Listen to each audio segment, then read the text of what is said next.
So welcome everyone to yet another amazing session on CA Final Financial Reporting and I hope हमारा audio सब कुछ बेहतरीन तरीके से क्या है, प्रॉपर है। अच्छा मेरी बात ध्यान से सुनना। अब मैंने आपको क्या कहा था कल, आज आने के पहले क्या करके आना है? क्या कहा था मैंने? आज आने के पहले क्या करके आना? रिवाइज। हाँ एकदम परफेक्ट रिवाइज। अगर रिवाइज नहीं किया है तो पहली फुर्सत में निकल, कोई जरूरत नहीं इस बैच को तेरी, पहली फुर्सत में निकल। अगर रिवाइज नहीं किया तो टाटा बाय बाय बाय, आओ बैठो ही मत। एकदम ईमानदारी से बताओ किसने रिवाइज किया है, सच्ची बताओ, चैट बॉक्स में फटाफट बताओ किसने रिवाइज किया है, एकदम ईमानदारी से, मालूम तो पड़े कौन हम कौन है समझदार लोग। चलो पर्व ने कहता है उसने रिवाइज किया, बाकी किसने एकदम ईमानदारी से बताना, झूठ कोई नहीं बोलेगा, ठीक है। चलो वर्षा ने कहा किया है, कृष्णा ने कहा किया है, बाकी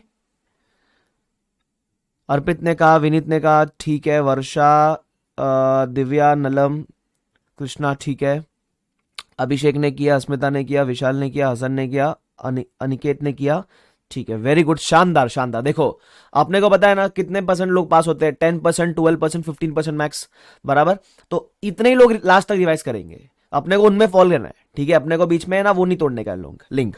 वेरी गुड, तो I am very proud of you people who have revised. नहीं किया ना रिवाइज बाकी लोग ने, बाय बाय, हमको कोई जरूरत नहीं तुम्हारे को इस बैच की, हाँ जाओ टाटा बाय बाय। हाँ एनीवे चलो रिवाइज किया, बहुत शानदार, मजा आ गया, ठीक है। अब आगे बढ़ते हैं, आगे बढ़ जाते हैं। अच्छा एक बार मैं आपको फटाफट से याद करा दूं अपन ने कल क्या पढ़ा था। अपने हैबिट है भाई, मैं आपको इतने बार रिवाइज कराऊंगा, हम आप में इतने छेद करेंगे कि कंफ्यूज हो जाओगे कि भूले कैसे, है ना। चलो तो मैं आपको फटाफट से एक बार रिकॉल करवा दूं, आपने कल क्या किया था। मैंने आपको कल रोड मैप के बारे में पढ़ाया था। रोड मैप में मैंने बताया था आपको इंट्रोडक्शन टू इंडिया जो आपने आईएफआरएस से कन्वर्ज कर रखा है, ठीक है। अगर आईएफआरएस से कन्वर्ज के छोटे मोटे डिफरेंस है उसको बोलते हैं कार्विन्स एंड कार्व-आउट्स। अपने कार्विन डिस्कस किए थे, 3 तरह के होते हैं, अगर टर्म अलग अलग है तो कार्विन, ऑप्शन कम दिए इंडेस में तो कार्विन, या फिर अगर आईएफआरएस साइलेंट है लेकिन इंडेस ने ज्ञान दिया तो कार्विन। अच्छा कार्व आउट क्या रहेगा, अगर आईएफआरएस कुछ और बोलता है इंडेस कुछ और बोलता तो कार्व आउट हो जाएगा, बराबर। उसके बाद एप्लीकेबिलिटी की बात की थी, कंपनीज के केस में अलग है, एक तो वॉलंटरी था और 2 फेज में मैंडेटरी था, बराबर। फेज 1 में मैंडेटरी कौन है, जिसका नेटवर्थ 500 के ऊपर। फेज 2 में कौन, जो या तो लिस्टेड हो या नेटवर्थ अनलिस्टेड वाले केस में 250 के ऊपर। अगर आपको एप्लीकेबल तो आपके सारे parent, subsidiary, associate, joint venture को भी एप्लीकेबल, ध्यान रखना। उसके अलावा बैंकिंग, इंश्योरेंस, एनबीएफसी की अपन अलग से बात करी थी। बैंकिंग वाले केस में और इंश्योरेंस वाले केस में अब तक डेट फाइनलाइज नहीं है, एनबीएफसी वाले केस में 2 फेज में अगेन है, ध्यान रखना। वो फेजेस का जो क्राइटेरिया है वो सेम है। I hope this is clear to everyone. अपन ने कल इतना रिवाइज किया था, ठीक है, जो अपन ने आज फटाफट से क्विकली एक बार वापस से रिकॉल कर लिया। I hope this is clear to everyone, ठीक है। अब हम क्या पढ़ने जा रहे हैं सर, अब हम आगे बढ़ेंगे। तो आगे मैं जब बढ़ूंगा आपसे तो हम फाइनेंशियल रिपोर्टिंग एफआर सीख रहे हैं ना, तो हमको बैलेंस शीट का फॉर्मेट तो आना चाहिए। आप बोलोगे सर कैसी बात करते हो, बैलेंस शीट का फॉर्मेट तो हमको आता है। जो तुमको आता है वो वाला नहीं चाहिए, इधर एक नया वाला सीखना पड़ेगा। चलो उसका डिस्कशन कर लेते हैं। अच्छा एक बात ध्यान रखना, प्लीज मेंटेन दैट राइटिंग वाला हैबिट। जैसे जैसे मैं पढ़ा रहा हूं वैसे वैसे आपको लिखना है, ठीक है। तो है ना, कोशिश करो कि साथ साथ में हाथ चलाते रहो। It will take a couple of days to get in the rhythm, है ना। आपको रिदम में आने समय लगेगा कि है ना, जहां सर मुझे समझा रहे हैं मैं समझ भी रहा हूं, मैं साथ में लिख भी रहा हूं, तो वो रिदम में आने के लिए कोशिश करते हुए चलो, ठीक है। स्टार्टिंग में वैसे भी इतने हेवी टॉपिक है नहीं तो आपको दिक्कत आएगी नहीं। चलो आ जाओ, स्केड्यूल 3 की बात करेंगे, ठीक है। स्केड्यूल 3 का फॉर्मेट, ओके। अब इसमें अपन लिखेंगे format for what, format for financial statements. Financial statements में क्या आता है, बैलेंस शीट आता है, प्रॉफिट एंड लॉस आता है, ये सब चीजें आती है, बराबर। नोट्स अकाउंट्स आते हैं, ये सब। तो उसका अपन फॉर्मेट का डिस्कशन फटाफट से करने वाले हैं। अब हमको जो फॉर्मेट आता है वो आता है डिवीजन 1 एएस वाला, है ना। अब एएस के फॉर्मेट में क्या था, अगर आप बैलेंस शीट बनाया करते थे, याद है एएस का फॉर्मेट बचपन में देखा था, लॉलीपॉप खाता था, छोटी चड्डी पहनता था, बड़ी शरारत करता था, वो वाले फॉर्मेट की बात कर रहा हूं, ठीक है। तो इसके अंदर जब आप बैलेंस शीट का फॉर्मेट बनाओगे तो आपको याद है अपन किससे शुरुआत करते थे, कैन एनीवन टेल मी कि अपन एएस के फॉर्मेट में बैलेंस शीट में सबसे पहले यहां क्या लिखते थे। वेरी गुड आंसर, सबसे पहले we used to start with equity and liability. अगर आपको थोड़ा सा भी याद हो तो we used to start with equity and liability. उसके अंदर हम सबसे पहले क्या लिखते थे पता है, अपन लिखते थे इक्विटी। इक्विटी के अंदर हम लिखते थे शेयर होल्डर्स फंड्स, बराबर। शेयर होल्डर फंड्स में अब हम लिखते थे पहले शेयर कैपिटल। शेयर कैपिटल में 2 तरह के होते थे capital, very good Rohit. Share capital में होते 2 तरह के, एक होता था इक्विटी शेयर कैपिटल, एक होता था प्रेफरेंस शेयर कैपिटल, आपको अगर याद हो तो, ठीक है। फिर आता था रिजर्व्स एंड सरप्लस, ये आपका हो गया शेयर होल्डर्स फंड, है ना। इक्विटी में हो गया share holders fund, share capital, reserves and surplus. फिर हम लिखते थे लाइबिलिटीज, लाइबिलिटी में दो, नॉन करंट लाइबिलिटी और करंट लाइबिलिटी, बराबर। वेरी गुड अभिषेक, वेरी गुड वर्षा, वेरी गुड, यस। और उसके बाद नेहा ने तो पूरा आंसर दे दिया, वेरी गुड, ठीक है। और उसके बाद हम लिखते थे सेकेंड पार्ट असेट्स, असेट्स में आगे non current asset, current asset. हाँ ऑफकोर्स इसके अंदर बहुत सारे आइटम्स आया करते थे, नॉन करंट के अंदर बहुत सारे आइटम्स, करंट के अंदर बहुत सारे आइटम्स, मैं उसका डिस्कशन नहीं कर रहा हूं, बट अपने को बेसिक बेसिक फॉर्मेट पता है ना। ये एएस का फॉर्मेट था, हम यहां चालू करते थे इक्विटी के साथ, share holders fund, capital, surplus, liability में नॉन करंट करंट, असेट्स में नॉन करंट करंट। ये सिंपल था, ये तो एएस का फॉर्मेट था। सर क्या हमको इंडेस में भी ये फॉर्मेट फॉलो करना क्या? ना भाई ना, हमको नया कोई मिल चुका है, इंडेस का फॉर्मेट एक दूसरा फॉर्मेट है, ठीक है। तो उसको हमको सर रट्टा मारने का, बैठ के भी रट्टा नहीं मारना, बट मालूम तो होना चाहिए ना कैसा है फॉर्मेट में, फर्क क्या है थोड़ा सा, तो बेसिक आइडिया होना चाहिए अपने को। हाँ ध्रुव ने देखो एक्स्ट्रा ज्ञान दिया, ध्रुव बोलता है फुट नोट में कंटिजेंट लाइबिलिटी भी आता था। अरे वेरी गुड ध्रुव, यार तू स्कॉलर आदमी है ध्रुव यार। चलो आगे बढ़ जाते, डिवीजन 2। अब शेड्यूल 3 का, शेड्यूल 3 के डिवीजन 1 में एएस का फॉर्मेट दिया गया है, शेड्यूल 3 के डिवीजन 2 में इंड एस का फॉर्मेट दिया गया है, ठीक है। We have given the format of Ind AS, balance sheet का फॉर्मेट, ठीक है। चलो तो अब इसमें क्या फॉर्मेट दिया गया ध्यान से देखते हैं अपन। बैलेंस शीट के फॉर्मेट में जब आप इंड एस की बात करोगे ना, तो आपको पता है हम शुरुआत इक्विटी लायबिलिटी से नहीं करते। पता है इंड एस की बैलेंस शीट में शुरुआत किससे होती है? इंड एस की बैलेंस शीट में शुरुआत होती है असेट्स के साथ, है? हाँ सर, असेट्स में आता है non current asset, current asset. फिर सेकेंड आता है इक्विटी एंड लायबिलिटी, उसमें पहले हम लिखते हैं इक्विटी, उसमें पहले हम लिखते हैं इक्विटी। अच्छा इक्विटी में क्या आता है? पहले हम सिर्फ शेयर कैपिटल बोलते थे ना, इंड एस के अंदर स्पेसिफिकली बोलते हैं equity share capital. End S के अंदर हम स्पेसिफिकली बोलते हैं इसी इक्विटी शेयर कैपिटल लिखना। और आपको पता है we used to use the word reserve and surplus, यहां reserve and surplus word use नहीं होता है, यहां एक नया वर्ड यूज होता है, वो होता है अदर इक्विटी। यहां reserve and surplus word use नहीं होता है, यहां वर्ड यूज होता है अदर इक्विटी। सर क्या फर्क है रिजर्व एंड सरप्लस और अदर इक्विटी के अंदर? अगर आप ऐसा समझ लो, अगर सपोज रिजर्व एंड सरप्लस का स्कोप इतना है तो अदर इक्विटी का स्कोप इतना है, मतलब other equity is wider in scope. Reserve and surplus में कुछ लिमिटेड आइटम्स आते थे, अदर इक्विटी में उससे बहुत ज्यादा आइटम्स आते हैं, बराबर। वो कौन से आइटम्स आते हैं वो तो हम रिस्पेक्टिव इंडेक्स में पढ़ेंगे, बट इतना समझ के लेना है कि रिजर्व एंड सरप्लस के बदले वर्ड अभी क्या आता है? Other equity. I hope this is clear to everyone. ये आ गया आपका इक्विटी, उसके बाद आपका आता है लाइबिलिटीज। लाइबिलिटी में फिर आता है नॉन करंट लाइबिलिटी और करंट लाइबिलिटी। तो अगर आप इंड एस की फॉर्मेट में आओगे तो दो मेजर डिफरेंसेस है, दो मेजर। सबसे पहले वी स्टार्ट विथ असेट्स, और दूसरा रिजर्व्स एंड सरप्लस के बदले वर्ड क्या यूज करना आपको? Other equity. ये दो बेसिक डिफरेंस आपको समझ में आना चाहिए। Is this clear to everyone? अरे यस और नो? यस, अरे यस और नो? अरे डैशिंग टू दस नो? अरे यस यस यस नो? हाँ चलो ठीक है, क्लियर है यहां तक? ओके, ये अपना बेसिक फॉर्मेट था इंड एस को लेकर। I hope this is clear to everyone. फटाफट से कॉपी कर लेने का हैबिट, वापस से बता रहा हूं, हैबिट बनाओ, साथ साथ में लिखते हुए चलो। क्लियर है? ठीक है सर, क्लियर है यहां तक। क्या मैं आगे बढ़ू? बढ़ जाओ सर, आगे बढ़ो, काहे नहीं बढ़ते, बढ़ो। चलो सिंपल था बहुत चीज। अच्छा ये देखो, ये रहा शेड्यूल 3 डिवीजन 2, डिवीजन 2 में फॉर्मेट दिया हुआ है इंड एस का, end S based financial statements, ठीक है। इसमें सबसे पहला पार्ट 1 है बैलेंस शीट। अब देखो इधर देखो, किससे शुरू किया है? असेट से शुरू किया है। असेट्स में आते हैं नॉन करंट असेट, फिर आते हैं करंट असेट, बराबर। फिर देखो फिर आता है इक्विटी एंड लाइबिलिटीज। शुरू किया है इक्विटी के साथ, इक्विटी शेयर कैपिटल और अदर इक्विटी, बराबर। फिर आता है लाइबिलिटीज, उसमें आता है नॉन करंट लाइबिलिटीज और करंट लाइबिलिटीज। समझ पा रहे हो कैसा है? यस। अब है ना, इस आपको सर हमको क्या फॉर्मेट रट्टा मारना है क्या? अरे मेमोनिक बना के रट्टा मारने मत बैठ जाना, पीसीआईजी ऐसा कुछ रट्टा नहीं मारना है। ये सब अपने को ऑटोमेटिकली याद हो जाएगा as and when we are studying the respective Ind AS, ठीक है। अच्छा अब है ना, नॉन करंट के अंदर आपको दिख रहा है बहुत सारे आइटम्स है। There is something known as property plant and equipment, there is something known as capital work in progress. Sir capital work in progress क्या होता है? ऐसा समझ लो, इसका मतलब होता है, आप लिख लो बाजू में, पीपीई अंडर डेवलपमेंट।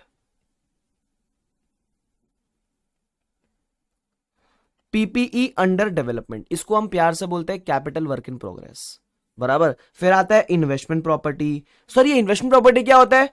वो एक ऐसी प्रॉपर्टी है जिसको आपने होल्ड कर रखा है फॉर इन्वेस्टमेंट पर्पस। अगेन मैं बता दूं, गुडविल है, अदर इंटेंजिबल है, बायोलॉजिकल असेट्स है, फाइनेंशियल असेट है, डिफर्ड टैक्स असेट है, ये सब के बारे में हम सर कहां पढ़ने वाले हैं? आप बाजू में लिख के रख लो, ये सब का ज्ञान आएगा हमको रिस्पेक्टिव इंडेक्स के अंदर। देखो मैं चाहूं ना आपको लिखा सकता हूं कि इसके बारे में कौन से इंडेक्स में पढ़ेंगे, इसके बारे में कौन से इंडेक्स में पढ़ेंगे, बट ऐसा समझ लो आपको अभी वो जरूरत नहीं है मालूम करने का, क्योंकि सेंस नहीं बनेगा उसका, अपने को इंडेक्स अभी आते नहीं है। बस इतना आपको मालूम होना चाहिए कि इसके बारे में अपन सब पढ़ेंगे रिस्पेक्टिव इंडेक्स के अंदर, ठीक है, ध्यान रखना। चलो ध्रुव, वो आपकी जो क्वेरी है ना वो रिस्पेक्टिव इंडेक्स में कवर हो जाएगी, ठीक है। कभी कभी क्या होता है, अपने को आज के मोमेंट में सब जानने की इच्छा होती है, लेकिन ऐसा नहीं होता है, कुछ कुछ चीजें आपको ओवर द पीरियड समझ में आ जाएगी ऑटोमेटिकली, तो वक्त से आगे मत बढ़ो, ठीक है। चलो yes, is this clear to everyone? Okay चलो मैं आगे बढ़ू। सिमिलरली करंट असेट्स के अंदर बहुत सारे आइटम्स है, इसके बारे में अपन कहां पढ़ेंगे? रिस्पेक्टिव इंडेक्स के अंदर। तो लिखो इधर, रिस्पेक्टिव इंडेक्स के अंदर अपन पढ़ेंगे, आपको चिंता करने की इसके बारे में जरूरत नहीं है, ठीक है। उसके बाद सेम अप्लाइज टू ये सारी चीजें और ये सारी चीजें, इसके बारे में अपन सब जगह पढ़ेंगे रिस्पेक्टिव इंडेक्स के अंदर। It is as simple as that, ठीक है। अच्छा, एक तो ये हो गया जो हम बनाते हैं बैलेंस शीट, बेसिक आइडिया आ गया, बेसिक आइडिया मेरे को देना, रट्टा मारने मत बैठना, ठीक है। उसके अलावा एक और चीज, सर एक बात बताओ, हमको जैसे प्रॉपर्टी प्लांट इक्विपमेंट है, ये आपने एएस में पढ़ा रहेगा, ठीक है। एएस 10 था, अगर एएस थोड़ा बहुत पढ़ा है तो एएस 10 था ना, फिक्स्ड असेट या पीपी जो भी। तो एएस के अंदर अपन जब पढ़ते थे तो अभी इसमें कितने सारे आइटम्स आ सकते हैं ना प्रॉपर्टी प्लांट इक्विपमेंट में। फर्नीचर आ सकता है, बिल्डिंग आ सकता है, लैंड आ सकता है ना, प्लांट एंड मशीनरी आ सकता है, बहुत सारी चीजें आ सकती है, राइट। तो अब इसका जो डिटेल्स है वो हम कहां दिया करते थे? सर हम डिटेल्स तो नोट्स टू अकाउंट्स में दिया करते थे। एकदम करेक्ट आंसर। मैं बोलूं आपके सारे असेट्स के अंदर कौन से चीजें आएगी, सारे लायबिलिटी में कौन से चीजें आएगी, सारे इक्विटी में कौन सी चीजें आएगी, ये सबका डिटेल्स होना चाहिए नोट्स टू अकाउंट्स के अंदर। कहां होना चाहिए इसका डिटेल्स? नोट्स टू अकाउंट्स के अंदर। लेकिन एकदम सही बोला आपने, सारे असेट का डिटेल्स नोट्स टू अकाउंट्स में, सारे लायबिलिटीज का डिटेल्स नोट्स टू अकाउंट्स में। लेकिन लेकिन लेकिन ये जो इक्विटी है ना, इक्विटी इसमें दो है ना, इक्विटी शेयर कैपिटल है और अदर इक्विटी है, बराबर। इसका नोट्स टू अकाउंट्स नहीं बनता है, शेयर कैपिटल और अदर इक्विटी का नोट्स टू अकाउंट्स नहीं बनता है। सर बनता है ना? अरे बताओ क्या, सुनना, मैंने क्या बताया था, अदर इक्विटी में बहुत सारे आइटम्स आते हैं ना, it is wider in scope, उसमें बहुत सारे आइटम्स आ सकते हैं। तो अदर इक्विटी का नोट्स बनाने से काम नहीं चलता है, इसका बनाना पड़ता है पूरा स्टेटमेंट। क्या बनाना पड़ता है? स्टेटमेंट। तो इसका नोट्स नहीं बनता है, इसका पूरा एक स्टेटमेंट बनता है, उसको प्यार से बोलते हैं, वेरी गुड आंसर ने, statement of changes in equity. Short form में आज के बाद हम इसको कहेंगे SOCE, statement of changes in equity. Statement of changes in equity, SOCE, ध्यान रखना, बराबर। क्योंकि इसमें बहुत सारे आइटम्स आ सकते हैं। इक्विटी कैपिटल में तो चलो शेयर्स ही आते हैं, इक्विटी शेयर्स। अदर इक्विटी में there can be many items, तो इसका बनता है statement of changes in equity. अब ये स्टेटमेंट कैसे बनता है, देखो अपना अगला फॉर्मेट वही है, statement of changes in equity. Equity में दो चीजें आती है ना, एक आता है इक्विटी शेयर कैपिटल, बराबर, तो उसका एक टेबल बनता है। अपन बताते हैं बिगनिंग में कितना था, ड्यूरिंग द ईयर कितना हुआ, और बाद में एंड में कितना बचा, ऐसा। तो एक तरीके से रिको देते हैं अपन, रिकंसिलेशन। ओपनिंग कितना था, ड्यूरिंग द ईयर कितना इशू नया कुछ किया, तो क्लोजिंग कितना हो गया। ये बनता है इक्विटी का ऐसा स्टेटमेंट छोटा सा। और सिमिलरली बनता है अदर इक्विटी का एक बढ़िया सा स्टेटमेंट। अब देखो अदर इक्विटी का स्टेटमेंट देखो, ये देखो इतना बड़ा स्टेटमेंट है, देख पा रहे हो क्या? अगर मैं इसको एक्सपांड करूं तो देखो अदर इक्विटी में ऐसे हॉरिजॉन्टली कितनी सारी चीजें लिखी हुई है, ये देखो अदर इक्विटी में रिजर्व सरप्लस भी आता है, लेकिन उसके छोड़ के बहुत सारे आइटम्स और है ना, ये डेट इंस्ट्रूमेंट, इक्विटी इंस्ट्रूमेंट्स, ये वो इतना सारा सब कुछ आता है ना, फिर जाके टोटल लिखते हैं अपन, ऐसा। और सर ये तो ऐसे तो बहुत सारा चीजें, अभी ऐसे भी बहुत सारी चीजें हैं, balance at beginning of the year, फिर उसके बाद ड्यूरिंग द ईयर आपने क्या किया है, ताकि आपका एंड का बैलेंस मिलेगा, ये सारा चीज है। तो सर अब ये फॉर्मेट हमको याद करना पड़ेगा? नहीं, आपको ये इतने सारी चीजें आती है, ये सब अभी रट्टा मारने का जरूरत नहीं है। तो सर हम फिर कभी याद करेंगे इसको? मैंने क्या बताया था, ये सब डिटेल्ड वाली चीजें आपको आज रट्टा मारने की जरूरत नहीं है। ये सब चीजें क्या क्या इसके अंदर आ रहा है, we will already understand when we are studying the respective index. जब हम रिस्पेक्टिव इंडेक्स का डिस्कशन कर रहे हैं तो आपको चीजें ऑटोमेटिकली समझ में आ जाएगी। तो मैं आपको लिखा देता हूं इधर, चलो ये चीज, ताकि आपको याद रहे। ये जो फॉर्मेट है, this format, no need to रट्टा, नो नीड टू रट्टा दिस नाउ, बराबर। As and when we study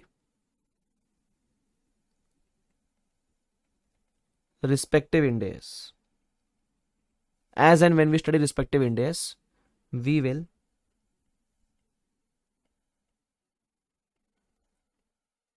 automatically understand this, we will automatically understand this। ठीक है, हम ये ऑटोमेटिकली समझ जाएंगे, आपको चिंता करने की जरूरत नहीं है। I hope this is clear to everyone, yes और नो? यस, चलो क्लियर लिखा है ये सब चीज, बहुत बेसिक है, फटाफट लिखते हुए चलने का, जैसा बोला तभी वैसा, बस चलो आगे बढ़ जाते हैं। तो लेकिन आपको एक चीज समझिए क्या, एक बेसिक चीज हमको क्या निकाल के लेनी है यहां से, आपको एक चीज समझ के लेनी है कि इसका मतलब ये है कि हमको इक्विटी का नोट्स नहीं बनाना है, इक्विटी का पूरा पूरा क्या बनाना है, स्टेटमेंट बनाना है। That's it, this is the only conclusion which you have to draw from this, that's it. ठीक है, स्टेटमेंट का फॉर्मेट अट्टा मारना जरूरत अपने को भी नहीं है। ठीक है, चलो ये तो हमने किसकी बात कर ली सर, ये तो हमने बात कर ली बैलेंस शीट की। अब बता फटाफट से, बैलेंस शीट हो गया, नोट्स अकाउंट्स का बातें भी हो गया, उसके अलावा और क्या बनता है? अरे और क्या बनता है भाई साहब, एक के है भाई साहब, जल्दी बताओ क्या बनता है, और जल्दी से बताओ क्या बनता है। और बैलेंस शीट बना लिया, ठीक है, परफेक्ट आंसर। अब बनता है प्रॉफिट एंड लॉस, बराबर। तो आ जाओ, पार्ट 2 आपका आता है statement of profit and loss. तो इंडेक्स में प्रॉफिट एंड लॉस भी बनता है। चलो तो मैं लिख दूं इधर,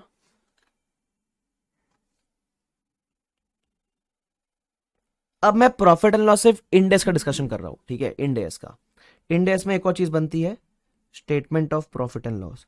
सर वैसे तो कैश फ्लो भी बनता है ना, हाँ कैश फ्लो भी आपके फाइनेंशियल स्टेटमेंट्स का पार्ट ही है, लेकिन कैश फ्लो कैसे बनता है वो रिस्पेक्टिव इंडेक्स में बात की गई है। यहां जब फाइनेंशियल स्टेटमेंट्स की बात की, दो या तीन चीजों की बात की, एक बैलेंस शीट, एक statement of changes in equity और एक प्रॉफिट एंड लॉस, ये तीन चीज का बात किया। तो अपन भी तीन चीज का बात करेंगे, कैश फ्लो का बात अपन करेंगे रिस्पेक्टिव इंडेक्स के अंदर, इस बात का ध्यान रखना, ठीक है। चलो तो हेडिंग दे दो statement of profit and loss. अब जो प्रॉफिट एंड लॉस का फॉर्मेट है वो जो एएस में था मोटा मोटी सेम है ना, almost it is the same, ठीक है, ध्यान रखना थोड़ा बहुत सेम ही है, एज जो एएस में था वही इंडेक्स में मोटा मोटी, थोड़ा एक फर्क आता है, मेजर फर्क एक आता है, बताऊंगा। अच्छा उसके अलावा, अच्छा किसी के मन में ऐसा आएगा सर वो टी फॉर्मेट का आ गया, बना मत देना टी फॉर्मेट वाला balance sheet profit and loss, वो छोटी मोटी पार्टनरशिप कंपनीज अपन 11th में पढ़ते थे, उन लोगों को फॉलो करने को अलाउड था, वो बाद में स्क्रैप भी हो गया, वो अलाउड नहीं है अभी, ठीक है। अगर आप कंपनी हो, आपको या तो ये एएस में फॉलो करोगे तो ये वाला, इंडेक्स में फॉलो करोगे तो ये वाला। भूल से भी एग्जाम में टी फॉर्मेट बना के मत आ जाना, अगर तुम टी फॉर्मेट बनाओगे तो वो तुमको चाय पिला के 0 मार्क दे देगा, ध्यान रखना। हाँ चलो चलो ठीक है, आगे बढ़ जाए। यस, अब statement of profit and loss में क्या क्या आता है, सबसे पहला आता है रेवेन्यू। रेवेन्यू लिखते ना, रेवेन्यू। अच्छा रेवेन्यू में क्या क्या लिखते हैं अपन, कोई मुझे बताएगा रेवेन्यू में क्या क्या आता है? परफेक्ट आंसर सबसे पहला आता है रेवेन्यू फ्रॉम ऑपरेशंस, पहला आता है रेवेन्यू फ्रॉम ऑपरेशंस, और दूसरा क्या आता है? दूसरा आता है अदर इनकम। पहला आता है रेवेन्यू फ्रॉम ऑपरेशंस और दूसरा आता है अदर इनकम। यस ठीक है, परफेक्ट। बस ये साइड में तो इतना ही आता है,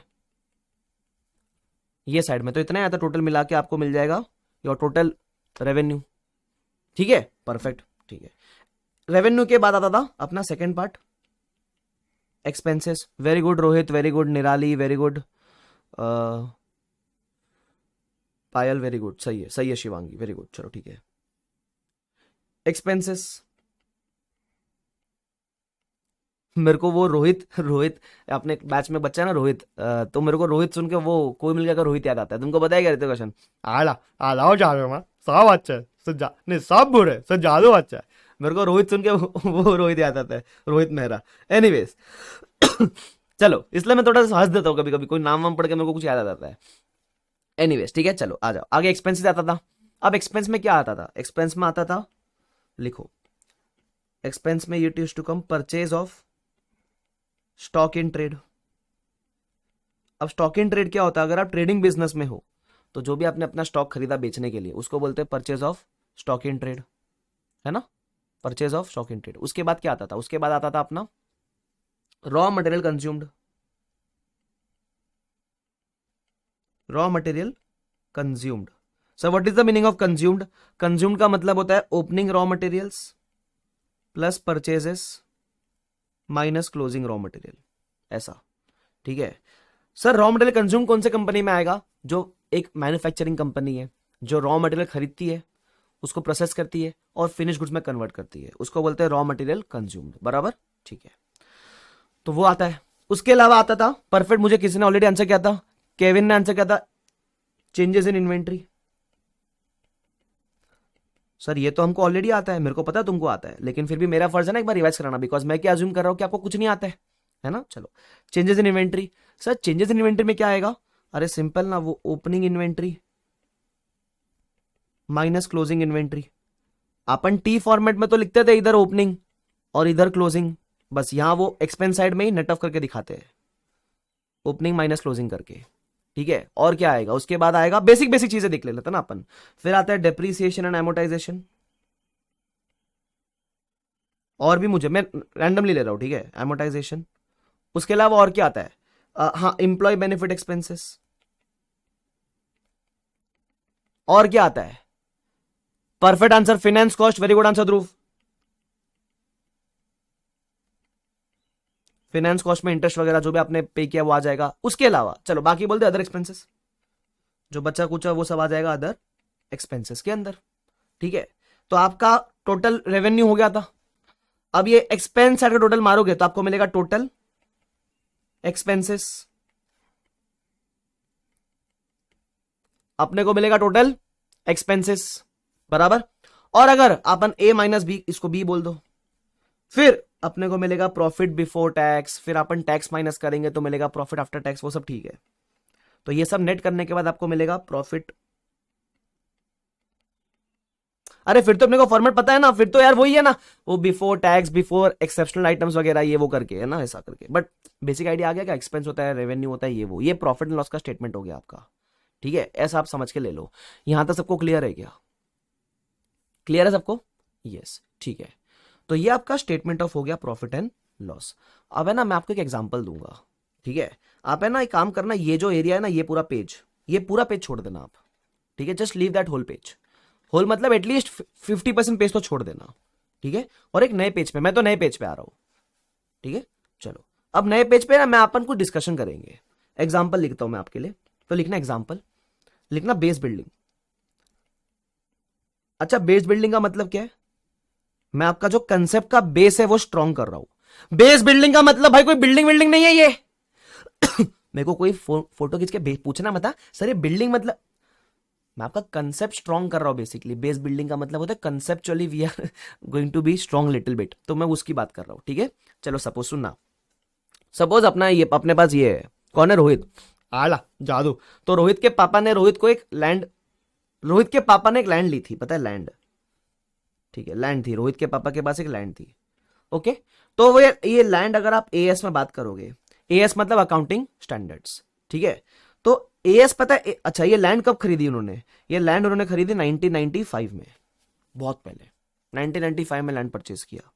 फॉर हाउ मच? बताओ लैंड उस समय कितने की आती होगी? एक अच्छी सी डिसेंट सी लैंड, बताओ कितने की ले? रोहित ने ली, रोहित के पापा ने लिए लैंड, चलो ठीक है।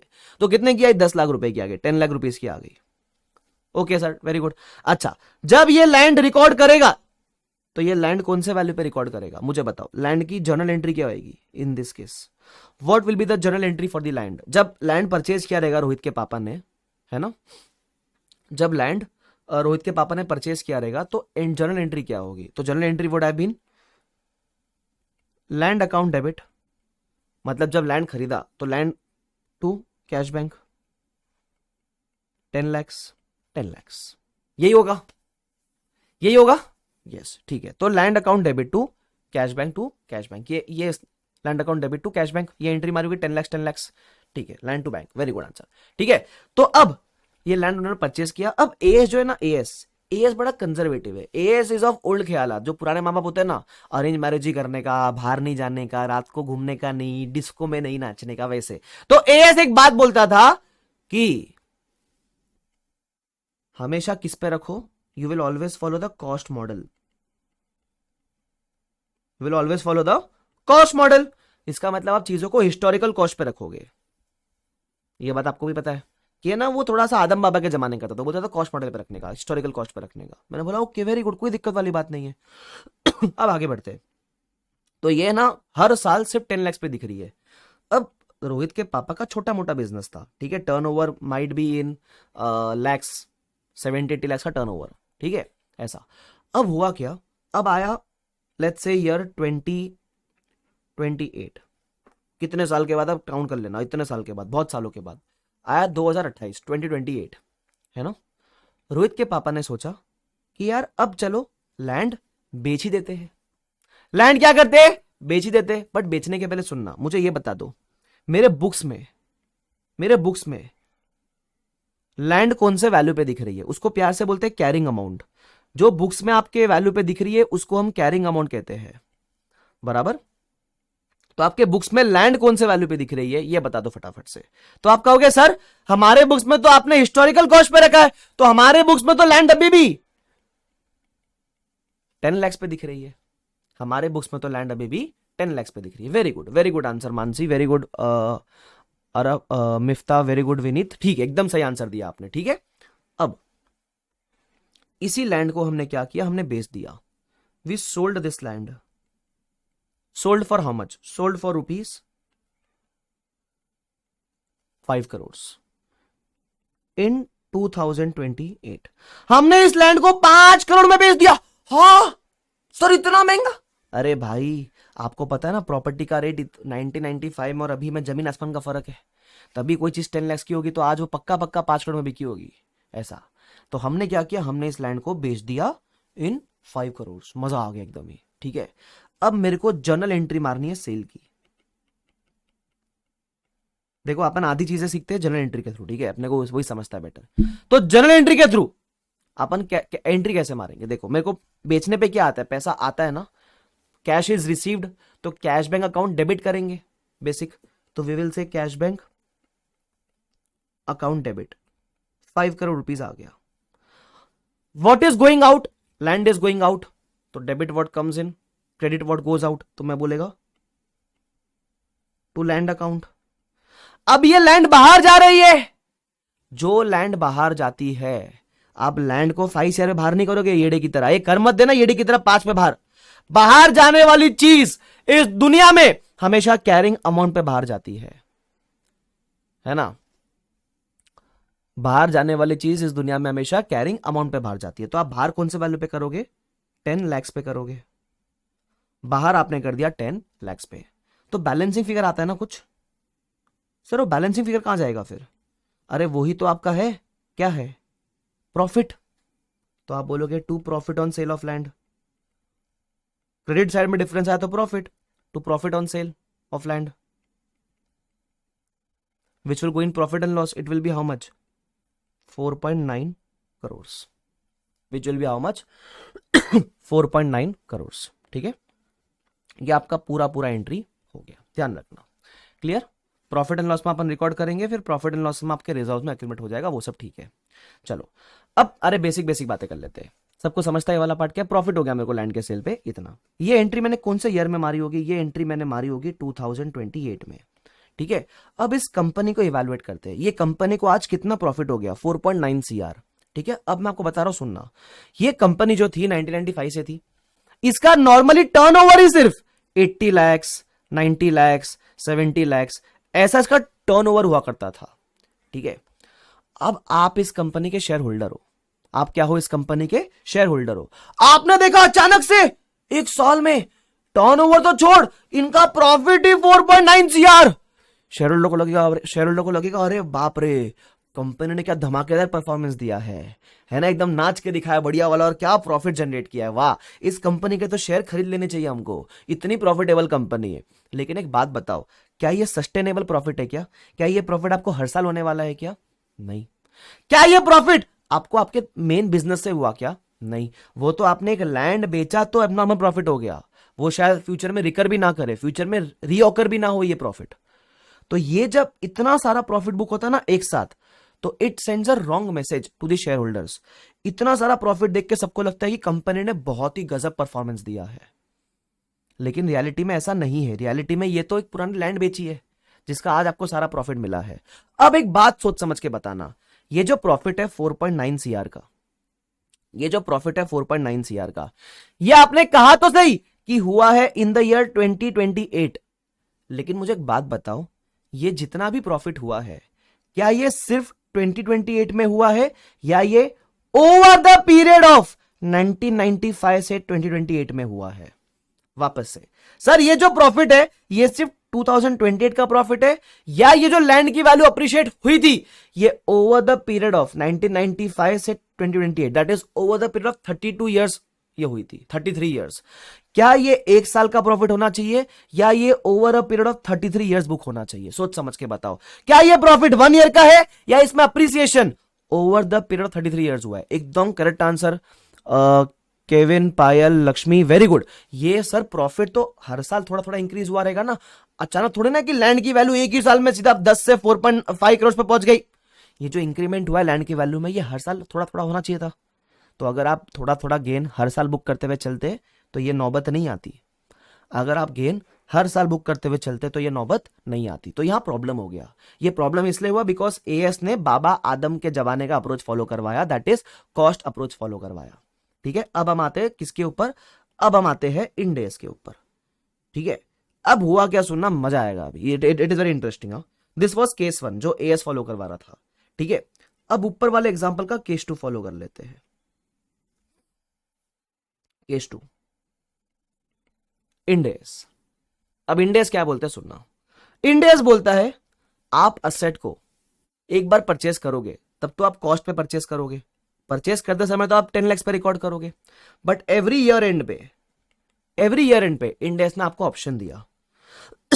इंडेस बोलता है एवरी ईयर एंड पे either you can keep it at cost और you can keep it at fair value. या तो आप कॉस्ट पे रख सकते हो या फिर आप फेयर वैल्यू पे रख सकते हो। ये किसने ऑप्शन दिया आपको? इंडेस ने ऑप्शन दिया। ठीक है, चलो तो इंडेस के हिसाब से थोड़ा एंट्री मारने का ट्राई करते हैं। जैसे अभी है 1995 है ना, 1995 में हमने क्या किया? हमने परचेस किया था वही लैंड। तो चलो लिखते हैं परचेस्ड 10 लाख का लैंड। ठीक है, तो हमने एंट्री क्या मारेंगे? हम एंट्री मारेंगे लैंड अकाउंट डेबिट, वापस वही same entry to cash bank. चलो डे 1 पे तो हम कॉस्ट पे रखेंगे लैंड को, डे 1 पे तो हम रखेंगे कॉस्ट पे लैंड को। अब बात करते हैं एक साल के बाद क्या हुआ, एक ही साल के बाद, that is in the year 1996। What happened in the 1996? आपकी कॉस्ट कितनी थी? आपकी कॉस्ट तो 10 लाख थी, लेकिन मैं कह रहा हूं आपकी फेयर वैल्यू इस पता कितनी हो गई? आपकी फेयर वैल्यू हो गई 17 लाख। आपकी फेयर वैल्यू हो गई 17 लाख। इंडेस ने ऑप्शन दे रखा है या तो कॉस्ट पे रखो या फेयर वैल्यू पे रखो, तो मैंने ये वाला ऑप्शन चुन लिया। मैंने चुन लिया के साथी प्यार का, मैंने चुन लिया, तो हमने ये वाला ऑप्शन चुन लिया फेयर वैल्यू। ठीक है, तो फेयर वैल्यू ऑप्शन चुनोगे तो इसका मतलब अब एक साल के बाद आप कॉस्ट पे नहीं, आप किस पे रखोगे? आप फेयर वैल्यू पे रखोगे। तो I will say you will revalue at the fair value, आप इसको फेयर वैल्यू पे रखोगे। ठीक है, अब मेरी बात ध्यान से सुनना, अब आता है सबसे क्रिटिकल पार्ट। ठीक है, पूरा एम्फेसिस अभी यहां दे देना। आपकी कॉस्ट 10 लाख थी, आपकी फेयर वैल्यू बढ़ गई 17 लाख हो गई। What is the increment in land का वैल्यू? लैंड की वैल्यू कितने से इंक्रीज हुई? 10 थी 17 हो गई, तो what is the incremental value? बताओ। अरे परफेक्ट आंसर सर, कितना बेसिक आपने चीज पूछा। लैंड की value increased by how much? It increased by 7 lakh. अरे इट इंक्रीज बाय 7 लाख ना यार, बेसिक मैथ्स नहीं आता तुम लोग को? 10 था 17 हो गया, 7 लाख से बढ़ाना। हाँ वेरी गुड, चलो वेरी गुड आंसर विनीत अर्पित, वेरी गुड, ठीक है। तो 7 लाख से बढ़ गया। अब मुझे इसकी एंट्री मारनी है। ये जो वैल्यू इंक्रीज हुआ ना, ये जो वैल्यू इंक्रीज हुआ, इसकी एंट्री मुझे मारनी है। तो मैं एंट्री कैसे मारूंगा? मुझे लैंड की वैल्यू इंक्रीज करनी है, 10 से 17 पे लेके जानी है, लैंड की वैल्यू इंक्रीज करनी है। तो लैंड इंक्रीज करने के लिए अपन डेबिट करते हैं। तुमको पता है ना, असेट को बढ़ाने के लिए डेबिट करना पड़ता है। तुमको पता है ना ये चीज? एक second. Asset has a debit balance, तो असेट डेबिट करने से बढ़ता है, असेट क्रेडिट करने से कम होता है। On the other and, all the liability and equity have a credit balance, तो लाइबिलिटी इक्विटी को क्रेडिट करने से बढ़ता है, उनको डेबिट करने से कम होता है। ये भाई तुमको पता है ना, ये मेरे को अटैक मत दो, ठीक है? चलो मजाक कर रहा हूं, मेरे को पता है तुमको आता होगा ये चीज। तो हम क्या बोलेंगे, सुन लो, हम बोलेंगे लैंड अकाउंट डेबिट, क्योंकि लैंड की वैल्यू इंक्रीज करनी है 7 लाख। अब टू क्या करे? टू कैश बैंक बोल सकता हो क्या? नहीं, बेचा थोड़ी ना, पैसा थोड़ी ना आया है। तो आपको है ना कुछ तो प्रॉफिट हुआ है, कुछ तो प्रॉफिट हुआ है ना, बराबर। मैं ऐसा बोलूं, this is nothing but unrealised profit, लिखो मत, सिर्फ देख लो, this is nothing but unrealised profit. Yes sir, बराबर। This is nothing but unrealised profit ना। भाई अनरियलाइज्ड, ये अब तक आपने एसेट बेचा नहीं है, आपके पास ही है, but this is an unrealised profit. कितना? 7 लाख। अब ये प्रॉफिट कहां बुक करेंगे? तो आपसे मैं पूछूं तो आप बोलोगे सर ये प्रॉफिट जाना चाहिए आपके पीएनएल के अंदर। This profit shall be transferred in PNL, बराबर। लेकिन एक दिक्कत है, क्या ये आपका बिजनेस प्रॉफिट है? नहीं, बिजनेस प्रॉफिट नहीं है। सेकंड, क्या ये आपका रियलाइज्ड प्रॉफिट है? मतलब क्या ये प्रॉफिट आपने आज अर्न कर लिया है? नहीं, ये प्रॉफिट आपने आज अर्न भी नहीं किया है, ठीक है। तो सर अब ऐसे केस में क्या किया जाए, है ना? तो सुनना, स्टैंडर्ड ने क्या किया, अपने इंडेस ने क्या किया, अपना आईएफआरएस ने क्या किया था। वो जानते हैं कि ऐसे कुछ आइटम्स आएंगे जो आपके बिजनेस के नहीं है। मतलब बिजनेस में आप लैंड यूज कर रहे हो, लेकिन आपका बेसिक बिजनेस ये नहीं है कि लैंड बेचेंगे खरीदेंगे। और second, this profit is an unrealised profit, है ना। अब अनरियलाइज्ड प्रॉफिट को आप प्रॉफिट एंड लॉस में दिखाओगे तो it will unnecessarily inflate the profit ना। आपको लगेगा यार कंपनी ने अच्छा प्रॉफिट कमाया 7 लाख रुपीस का, बट ये रियल में तो अर्न किया ही नहीं है। तो इसलिए क्या किया, हमारे प्रॉफिट एंड लॉस के, हम जो ऊपर लिख रहे थे ना profit and loss, statement of profit and loss, ये जो प्रॉफिट एंड लॉस है इसके 2 हिस्से कर दिए। कितने हिस्से कर दिए? 2 हिस्से कर दिए। एक हिस्सा है जो आपका नॉर्मल प्रॉफिट एंड लॉस है, वो जो आपका नॉर्मल पीएनएल है वो। जो दूसरा हिस्सा है उसको प्यार से बोलते हैं OCI, अदर कॉम्प्रिहेंसिव इनकम। क्या बोलते हैं उसको? अदर कॉम्प्रिहेंसिव इनकम, बराबर। अब ये क्या है basically, what is OCI? OCI is nothing but a head, but a new category which is created to record unrealized gains and losses, है ना, to record few unrealized gains and losses। तो ये एक सेपरेट कैटेगरी है जो आपने create करी है प्रॉफिट एंड लॉस के अंदर ही। एक होता है पीएनएल नॉर्मल वाला, एक होता है OCI वाला। इस कैटेगरी में क्या रिकॉर्ड होएगा, चलो मैं लिखा देता हूं आपको, लिख लो इधर। इसमें क्या क्या आता है? few items will be recorded in OCI, है ना। अब वो फ्यू आइटम्स कौन से? क्या सर इस दुनिया के सारे अनरियलाइज्ड आइटम्स OCI में आते हैं क्या? नहीं। तो कौन से आइटम्स आएंगे सर OCI में? They are defined by Ind AS, है ना। फ्यू आइटम्स, अब फ्यू आइटम्स कौन से? These are defined by Ind AS in respective topics. जब आप वो रिस्पेक्टिव इंड AS पढ़ोगे तो आपको समझेगा कि कौन सा आइटम OCI में आ सकते हैं। तो लिखो, few items will be recorded in OCI which will be defined by Ind AS in respective topics. लिखो, in respective topics, in respective topics, ठीक है क्या? ध्रुव बोलते हैं सर कैपिटल गेन का रिडक्शन ये वो। अरे ध्रुव मेरे भाई, FR पढ़ रहा है DT पढ़ रहा है? FR पढ़ रहे तो FR में रहते हैं फिलहाल। हाँ, वो कैपिटल गेन किधर से आया? मैं डिस्कशन किया क्या उसका? नहीं ना। Until and unless I am not touching that topic, you need not go into that topic. भाई DT थोड़ी ना पढ़ रहे अपन, DT में पूछना वो सब। कैपिटल गेन वगैरह की बातें जहां करनी होगी मैं कर लूंगा। चलो, तो few items will be recorded in OCI defined by Ind AS in respective topics. ठीक है, आइडियली ओसीआई का मेन मोटिव क्या था? ओसीआई का मेन मोटिव है टू रिकॉर्ड, ये ओसीआई की बात कर रहा हूं, to record few unrealised gains and losses, to record few unrealised gains and losses. But एक बात ध्यान रखना, इस दुनिया के सारे अनरियलाइज आइटम्स इसमें नहीं आते हैं। जस्ट बिकॉज वो अनरियलाइज्ड है तो ओसीआई में आ जाएगा, ऐसा नहीं है। एक तो अनरियलाइज्ड होता है और सेकेंड इंडेक्स बताता है कि कौन सा आइटम ओसीआई में जाना चाहिए, ध्यान रखना। ठीक है, तो to record few unrealised gains and losses. एक और चीज लिखो, but not all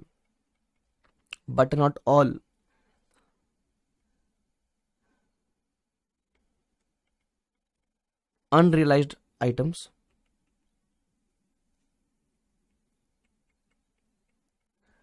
appear in OCI, but not all unrealized items appear in OCI। इतना आपको ध्यान रखना है। क्या क्लियर है वाला पार्ट? क्या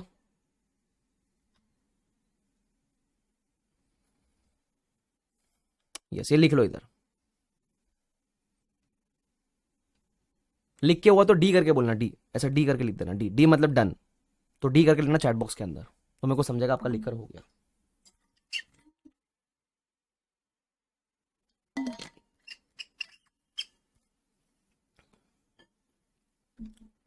चलो perfect, okay, very good, clear है। तो इसका मतलब अब सुनना, मैं थोड़ा इसको रिफाइन कर देता हूं अच्छी तरीके से। इसका मतलब ये जो अनरियलाइज्ड प्रॉफिट है ये आप पीएनएल में ट्रांसफर नहीं करोगे। अब मैं थोड़ा सिंप्लीफाई कर रहा हूं इस चीज को। ये अनरियलाइज्ड प्रॉफिट के लिए एक बेटर टर्म दिया इन्होंने, एक बेटर टर्म दिया हुआ है, एंड दैट इज, इसको मिटा के मैं बोलूंगा revaluation gain. One better term is revaluation gain. ठीक है, और ये जाता है पीएनएल में नहीं, कहां जाएगा ये? आपके ओसीआई में जाएगा, बराबर। कहां जाएगा ये? ओसीआई में जाएगा।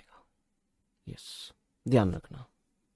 ठीक है, is this clear to everyone? Yes, तो ये लैंड टू गेन, बस ध्यान रखना, और गेन जाएगा ओसीआई के अंदर। अब मैं बता दूं एक चीज आपको, सपोज फॉर एग्जांपल आप शेयर होल्डर हो, ठीक है, आप शेयर होल्डर हो, आप एज अ शेयर होल्डर किसी कंपनी का पीएनएल देख रहे हो, तो मैंने बताया पीएनएल में normal profit is let's say 1 lakh, और मैंने आपको बताया ओसीआई का profit is let's say 7 lakh.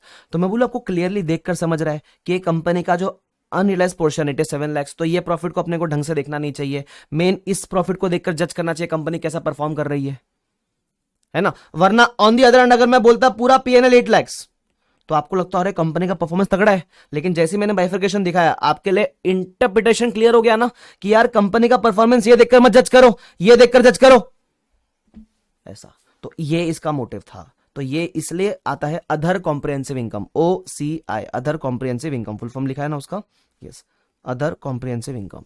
I hope यहां तक सबको क्लियर है, क्लियर है पक्का ये वाला पार्ट? ठीक है, तो जैसे आप ये करोगे, आपने रीवैल्यू वगैरह कर लिया, किधर गया मेरा, हाँ, आपने लैंड की वैल्यू इंक्रीज कर दी, तो ये करने के बाद आपकी लैंड की कैरिंग अमाउंट कितनी हो जाएगी? What is the meaning of carrying amount? Carrying amount का मतलब होता है आपके बुक्स में कौन सा वैल्यू पे दिखेगा, उसको बोलते हैं कैरिंग अमाउंट। तो आपकी लैंड की कैरिंग अमाउंट कितनी हो जाएगी? अभी आपकी लैंड की carrying amount will B now, new carrying amount will B 17 lakh ना, 10 थी, आप 7 से इंक्रीज कर दिया तो इट विल बी 17 लाख, ध्यान रखना। क्लियर है वाला पार्ट? चलो आगे बढ़ते हैं।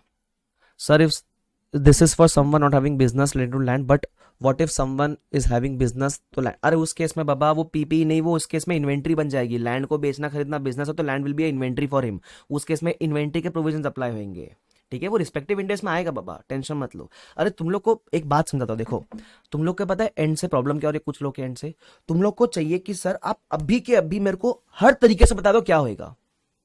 आपको अभी सिर्फ जितना बता रहा हूं उस पर फोकस करना। जो आप बोल रहे हो ना डाउट्स आ रहे हैं यार, अरे भाई वो आएंगे और वो क्लियर अभी नहीं हो सकते, वो क्लियर होंगे रिस्पेक्टिव इंडेक्स में। तुम फॉर एग्जांपल तुम 3 घंटे की पिक्चर देखने गए, अब मैंने सिर्फ है ना सलमान खान की एंट्री दिखाई तुमको, एक तो तुम बोलोगे सलमान खान की एंट्री क्यों दिखा रहे हो, मत ही दिखाओ, पिक्चर ही मत दिखाओ सर। एनीवे चलो, तुमको मैंने किसी हीरो की एंट्री दिखाई, ठीक है। अब तुम एंट्री देख के जज कर रहे कि ये हीरो क्या कर सकता है, ये मरेगा, ये जिंदा रहेगा, ये रहेगा, वो रहेगा। अब तुम्हारा डाउट आना जेन्युइन है, लेकिन क्या डायरेक्टर तुमको पहले बता देगा क्या कि हीरो मरेगा कि नहीं मरेगा? नहीं, वो तुमको अभी नहीं बताएगा। वो बोलेगा वेट कर, स्टोरी आएगी, तेरे को मालूम पड़ेगा क्या होएगा, उसका भी जिंदगी में कटेगा, फिर वो भी वो एकदम सिंगर विंगर बनेगा, है ना, फिर नादान परिंदे गाएगा, ऐसा वो तो तुमको स्टोरी पे ले जाएगा ना। मेरे केस में ऐसा ही है, मैं तुम्हारा डायरेक्टर हूँ, तुम हो ऑडियंस, तुमको जानना है सारा सस्पेंस पहले। मैं सस्पेंस खोल नहीं सकता क्योंकि इट इज अ फ्लो जो अपने को ब्रेक नहीं करना है, ठीक है। हीरो बोलते हीरो आकाश कंदोई है, पहली बार कोई हीरो बोला जिंदगी में भाई, ध्रुव। मेरे और ध्रुव ने मुझे हीरो बोला, ध्रुव बोलता है हीरो आकाश कंदोई होगा। मेरे और ध्रुव के बीच में काफी कोजी मोमेंट बन चुका है अभी। चलो ठीक है। हंसो मत तुम लोग। एनीवेज तुमको समझ आ गया, ठीक है। तो लैंड की कैरिंग अमाउंट हो गई 17 lakhs। आगे बढ़ते, ठीक है। चलो अरे टेंशन मत लो, मैं तुम्हारा सारे क्वेरी सॉल्व करेगा। जो ऐसा मुझे लगता है ना कि ये अभी सॉल्व हो सकते हैं, मैं अभी सॉल्व कर दूंगा। कोई लगता है कि यार ये तो बाद में आएगा, टेंशन क्यों लेता है, तो वो बाद में आ जाएगी, टेंशन मत लो, ठीक है। बस भरोसा रखना मेरे ऊपर, ऐसा मत सोचना कि आकाश कंदन गपची मार दिया क्वेरी मेरा। गपची नहीं मारा भाई, रेलिवेंट रहेगा तो ले लूंगा। ठीक है। चलो पायल पूछती है हीरोइन कौन? हीरोइन मेरी वाइफ रहेगी फिर। शादी के बाद दूसरी हीरोइन नहीं चलती मैडम, शादी के बाद बीवी सब कुछ, ठीक है, ध्यान रखना। हाँ ऐसा ही होता है। चलो एनीवेज अब चलो एक साल और आगे बढ़े। तो 1995 में परचेज किया, 96 में रिवैल्यू किया। अब आते हैं 97 में। अब देखते हैं तुम्हारी बुद्धि कितनी चलती है, सुनना। 97 में अब फेयर वैल्यू हो गई, पता है कितनी?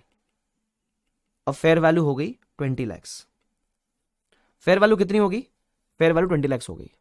अब बताओ इधर एंट्री क्या आएगी, बताओ। What entry shall I pass?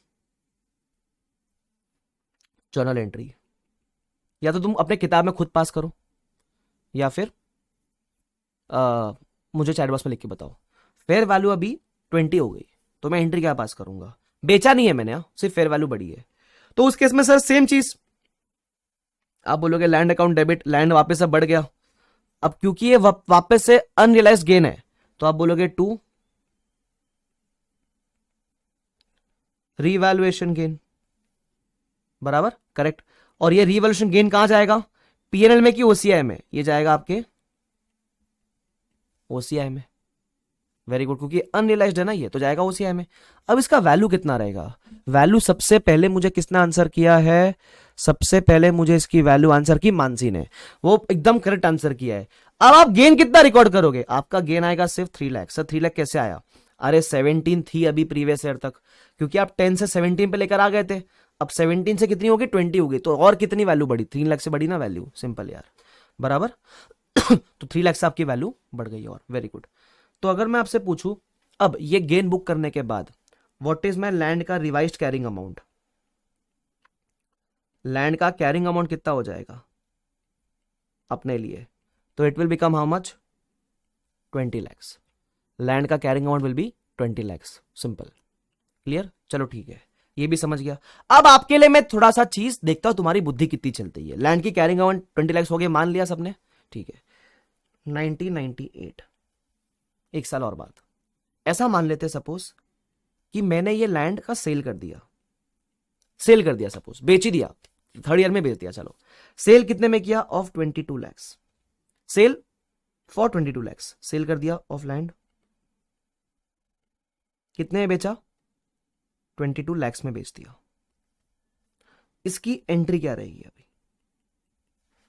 Journal entry. सुनना, मैं आपको कोशिश करता हूं पास करने का, साथ में पास करते हैं। पैसा आएगा बेचने पे, तो आप बोलोगे cash bank account debit. How much will be cash bank account debit? Sir बेच के 22 मिला है, तो आप बोलोगे cash bank account debit 22 lakhs। Okay, to क्या बोलोगे? टू, आप बोलोगे सर बेचा है लैंड, तो टू लैंड। अब जब लैंड बाहर जा रही है, अब तो लैंड बेच दिया ना, तो लैंड बाहर जा रही है, लैंड बाहर जाएगी कैरिंग अमाउंट के ऊपर। बाहर जाने वाली चीज ऑलवेज एट कैरिंग अमाउंट। सी है मतलब carrying amount. What was the latest carrying amount? 20 lakhs। तो 20 lakhs पे आप बाहर करोगे, 20 lakhs पे आप बाहर करोगे।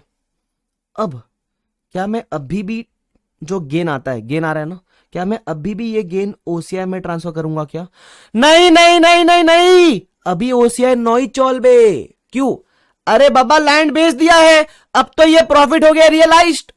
तो अब ये जो गेन आएगा ये आपके जाएगा प्रॉफिट एंड लॉस के अंदर। वाई? क्योंकि ये तो आपका रियलाइज्ड गेन है ना। Very good answer Abhishek, very good Shivani, very good Shivangi, very good Asmita. 2 lakh. मेरे ख्याल से काफी लोगों ने ऑलरेडी इंटरप्रेट ये चीज कर ली थी। सिंपल, बेचा है so PnL, perfect answer, correct. Clear है यहां तक सबको? क्लियर है क्या? चलो ठीक है, ये आपको मैंने एक बढ़िया सी चीज समझा दी। आई होप तुमको समझ गया ये वाला पार्ट। ठीक है, तो अनरियलाइज रहेगा तो ओसीआई में जाता है, रियलाइज रहेगा तो प्रॉफिट एंड लॉस में जाता है। ये बात ध्यान रखना। सेकंड चीज मैंने आपको ऑलरेडी लिखा दिया, इस दुनिया के सारे अनरियलाइज आइटम्स ओसीआई में नहीं आते। जो जो इंडेक्स ने डिफाइन करे हैं वो आते हैं। अब कौन से डिफाइन करें वो रिस्पेक्टिव इंडेक्स में हम कवर करेंगे, आपको चिंता करने की जरूरत नहीं है। क्लियर है यहां तक? ठीक है। अच्छा, एक और चीज, इसका मतलब आप सब मानते हो अब हमारे प्रॉफिट एंड लॉस के 2 हिस्से हो गए, एक हो गया पीएनएल, एक हो गया ओसीआई। एक हो गया पीएनएल और एक हो गया ओसीआई।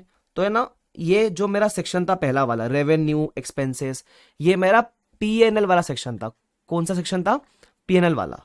अब इसी में एक सेकंड सेक्शन बनता है, इसी में एक सेकंड सेक्शन बनता है जो होता है ओसीआई वाला, जो एक ओसीआई का सेक्शन बनता है। तो जैसे जो अपने को गेन आया था रीवैल्यूएशन गेन, वो अपन यहां रिकॉर्ड करते हैं ना, जो रीवैल्यूएशन गेन है वो अपन यहां रिकॉर्ड करते हैं ना। कितना रिकॉर्ड करते हैं? 7 लाख। जैसे फॉर एग्जांपल 7 आया था, 3 आया था, जो भी अमाउंट आया था वो अपन रिकॉर्ड करते हैं। ऐसे बहुत सारे आइटम्स आ सकते हैं। अब वो कौन सा आइटम्स आएंगे वो अपन रिस्पेक्टिव इंडेक्स में यूज करेंगे। ठीक है, उसके बाद अब एक और चीज, इसका मतलब आपके प्रॉफिट एंड लॉस में 2 कैटेगरी हो गई। एक हो गई पीएनएल वाली कैटेगरी, एक हो गई ओसीआई वाली कैटेगरी। सपोज आपके पीएनएल का प्रॉफिट था, रैंडमली ले रहा हूं, रैंडमली अज्यूम करते it was let's say 1 lakh, और लेट्स से आपके रीवैल का प्रॉफिट था, रिवैल्यूएशन गेन का प्रॉफिट था लेट्स से 7 लाख। तो आपका टोटल प्रॉफिट कितना हो गया? 1 लाख था पीएनएल में, 7 लाख था ओसीआई में, तो टोटल मिला के हो गया 8 लाख। इस 8 लाख को पता हम प्यार से क्या बोलते हैं? इसको हम प्यार से बोलते हैं टीसीआई, टोटल कॉम्प्रिहेंसिव इनकम। तो थर्ड, ठीक है, that is your total comprehensive income. Short form में बोलेंगे तो TCI. Sir what is TCI? Nothing but profit and loss plus OCI का टोटल। जितना आपके पीएनएल में प्रॉफिट है प्लस जो आपके ओसीआई का प्रॉफिट है वो मिला के जो होता है टीसीआई। मतलब अपने केस में it will be 8 lakh, as simple as that.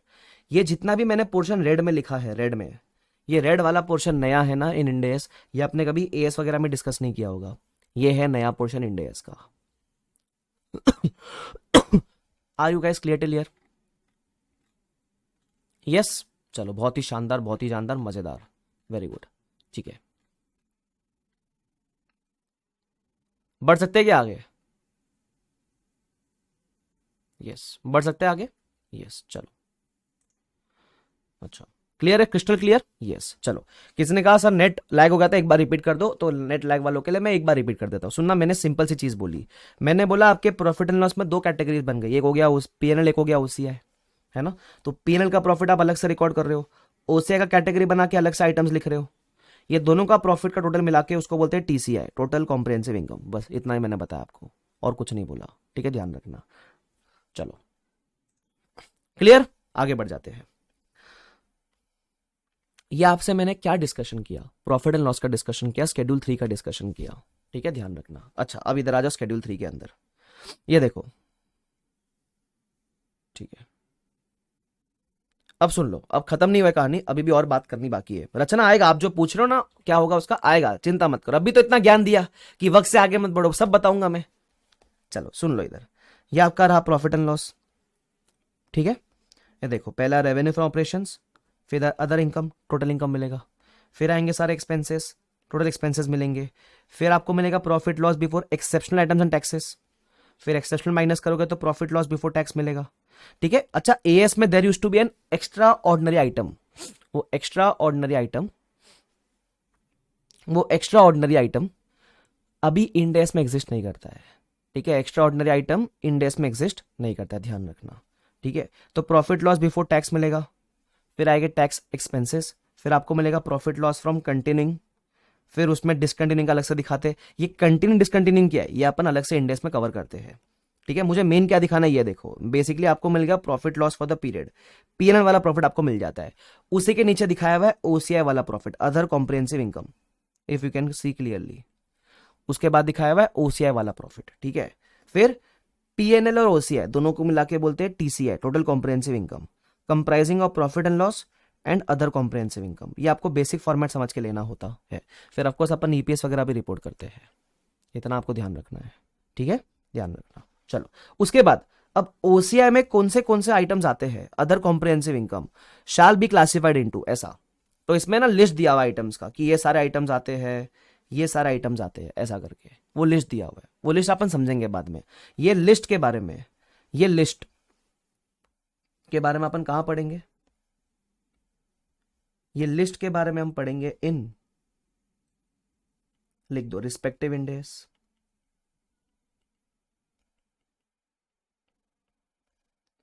इस लिस्ट के बारे में हम जानेंगे रिस्पेक्टिव इंडेस के अंदर कि कौन से आइटम ओसीआई में आने चाहिए, वो हमको रिस्पेक्टिव इंडेस बताने वाले हैं। यहां आपको पढ़ने का जरूरत नहीं है। उसके अलावा एक और चीज, ओसीआई में है ना, ओसीआई में दो कैटेगरी होती है। अगर आप देखोगे ओसीआई में भी ए और बी है। अब देखो ए में क्या लिखा है, हेडिंग पढ़ने का सिर्फ। ए में लिखा है items that will not be reclassified to PnL, और बी वाला है ओसीआई की बात करो, ओसीआई में A heading not be reclassified to PnL, और एक हेडिंग है items that will be reclassified to PnL. एक बोला है नॉट रिक्लासिफाइड, एक बोला है नॉट रिक्लासिफाइड, और एक बोला है रिक्लासिफाइड। इसका मतलब ओसीआई के अंदर भी दो कैटेगरी है। जब मैंने ये ओसीआई लिखा ना, ये ओसीआई, तो इस ओसीआई में भी दो कैटेगरी है। उसको पता है प्यार से क्या बोलते हैं, एक को बोलते हैं ओसीआई आर और एक को बोलते हैं ओसीआई एनआर। एनआर मतलब not be reclassified to PNL, R मतलब रिक्लासिफाइड टू पीएनएल। अब ये आर एनआर है क्या, सिर्फ लिख के छोड़ दो, सिर्फ लिख के छोड़ दो। इसके बारे में we will discuss in detail in our next topic that is India 16। तो लिखाता हूं मैं आपको, we will discuss in detail about OCI R and OCI NR in Ind AS 16. We will discuss about OCI R and OCI NR in Ind AS 16. बस उतना लिख के छोड़ दो। ये आर एन आर क्या है, क्यों होता है, कैसे होता है, वो सब अपने को नहीं पता। फिलहाल अपन ने ओसीआई समझ लिया, ये अपने लिए बड़ी बात हो जाती है। क्लियर, ये लिख के रखने का बाजू में। चलो क्या मैं आगे बढ़ सकता हूं क्या, can I proceed further? Yes, चलो ठीक है। मैंने जो बेसिक शेड्यूल 3 का डिस्कशन था ना, वो मैंने आपसे कर लिया। शेड्यूल 3 में इतना ही है। फिर शेड्यूल 3 में बोलता है कि अगर आपका टर्नओवर ज्यादा है तो आप राउंड ऑफ वगैरह कर सकते हो, है ना। टर्नओवर इतना है तो राउंड ऑफ आप 100,000 लाख वगैरह में कर सकते हो। टाइम पास वाली बातें है ना, इतना रेलिवेंट नहीं रहता अपने लिए सब चीज। चलो एनीवेज, तो ये शेड्यूल 3 का डिस्कशन कर लिया, लेकिन मेरे को एक डिस्कशन और करना है जो आइडियली अपने को 11th-12th के अंदर चीज पता होती है, बट फिर भी मैं चाहता हूं एक बार अपन भले फाइनल में है, फिर भी एक बेसिक डिस्कशन करने में कोई हार्म नहीं है, ठीक है। मतलब उसको ब्रशअप करने में कोई हार्म नहीं है। वो ये वैसा वाला कंसेप्ट है। सर ऐसा क्या बताने वाले हो, समझाता हूं। आपने एग्जाम्पल कॉपी किया रहेगा, ठीक है, एग्जाम्पल तो अपने को समझ गया। अब एक लाइन मार रहा हूं, ठीक है, नीचे लिखता हूं statement of profit and loss, ठीक है।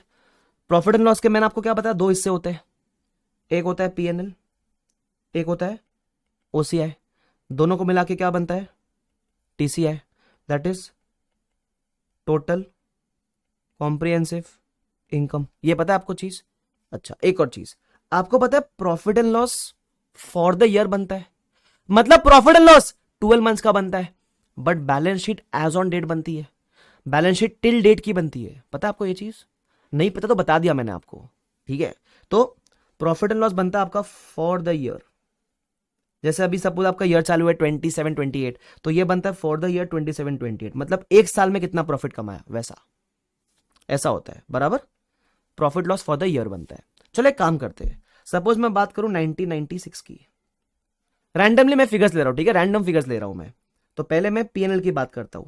मेरे पीएनएल में सपोज मैंने रेवेन्यू कमाया 100 का, मैं रैंडमली ले रहा हूं, ठीक है, रैंडम फिगर्स है ये।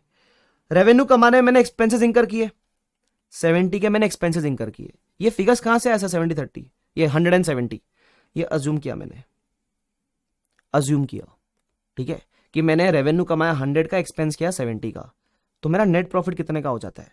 मेरा नेट इनकम हो जाता है 30 का। ये मेरी नेट इनकम हो गई पीएनएल की, मानते हो ये बात? ठीक है सर, ये तो समझता है हमको। अच्छा, उसके अलावा पीएनएल के नीचे एक और सेक्शन बनता है, वो है ओसीआई का सेक्शन। ओसीआई का सेक्शन बनेगा। अब ओसीआई में क्या आएगा इस साल में, देखते, ऊपर वाले एग्जाम्पल से लिंक करते हैं। ऊपर ये जो एग्जाम्पल लिया ना अपन लैंड वाला, इससे लिंक करते हैं। 1996 में ओसीआई में कितना गेन दिख रहा था? 7 लाख ना। ओसीआई में कितना दिख रहा था? 7 लाख। चलो मैं लिखता हूं इधर। तो 1996 में मेरे ओसीआई में दिख रहा था रीवैल्यूएशन गेन 7 लाख, ठीक है। तो पीएनएल का प्रॉफिट और ओसीआई का प्रॉफिट है ना, ये 7 लाख कहां से आया सर? मैं बोलूं रिफर अबोव एग्जाम्पल, वहां से आया, लिंक किया थोड़ा सा बस। तो आपको मिलेगा total profit, that is TCI, PNL plus OCI मिला के बना टीसीआई, ठीक है। कितना होगा टोटल आपका? टोटल आपका हो जाएगा 37 लैक्स।